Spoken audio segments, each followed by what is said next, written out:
పవిత్రమైన భారతదేశంలో అనేక రహస్యాలు, చరిత్ర నిలిచి ఉన్న అద్భుత ఆలయాలు ఉన్నాయి. అలాంటివే ఒకటి రాజస్థాన్ రాష్ట్రంలోని బికనేర్ నుండి సుమారు 30 కిలోమీటర్ల దూరంలో ఉన్న దేక్నోష్ గ్రామంలోని శ్రీ కర్ణీమాత దేవాలయం.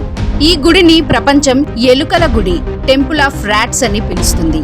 ఇక్కడి అనేక ఆశ్చర్యకరమైన విషయాలు, నమ్మకాలు ప్రతి సందర్శకుడిని ఆకర్షిస్తాయి.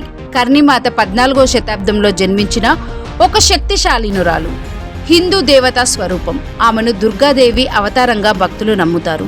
జోధ్పూర్ మరియు బికనేర్ రాజ్యాల స్థాపకులపై ఆమెకు గల ఆధ్యాత్మిక ప్రభావం చారిత్రక సత్యం. ఆమె జీవితకాలం 151 సంవత్సరాలు అని నమ్మకం. సాధారణంగా దేవాలయాల్లో దేవత విగ్రహాల్ని, దీపాల్ని, పూలనే చూస్తాము. కానీ ఈ దేవాలయంలో ప్రవేశించిన వెంటనే మీకు కనిపించేది వేలాది నల్లటి, తెల్లటి ఎలుకలు. ఇవి ఇక్కడ సాధారణ జంతువులు కాదు, ఇవి భక్తులు. ఈ దేవాలయంలో సుమారు 20,000కు పైగా ఎలుకలు నివసిస్తున్నాయి. వాటిని కబా అని పిలుస్తారు. ఇది ఎలుకలకు ఇచ్చిన పవిత్రమైన పేరు. ప్రధాన నమ్మకం ప్రకారం కర్ణీమాత వంశానికి చెందిన వారి ఆత్మలు ఎప్పటికీ మనుష్యులుగా పునర్జన్మ పొందవు, బదులుగా ఈ ఎలుకల రూపంలో జన్మిస్తాయి.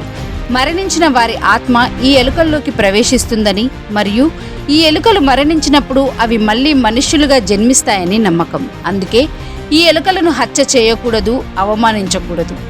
ఈ వేలాది నల్ల ఎలుకల మధ్య తెల్లటి ఎలుకను చూసే భాగ్యం ఎవరికైనా కలుగుతుందో వారి కోరికలు నెరవేరుతాయని నమ్మకం. తెల్లటి ఎలుకను చూడడం చాలా అరుదైన మరియు శుభసూచకమైన సంఘటనగా భావిస్తారు. దానిని కర్ణీమాత స్వయంగా అవతారం అని కూడా కొంతమంది నమ్ముతారు.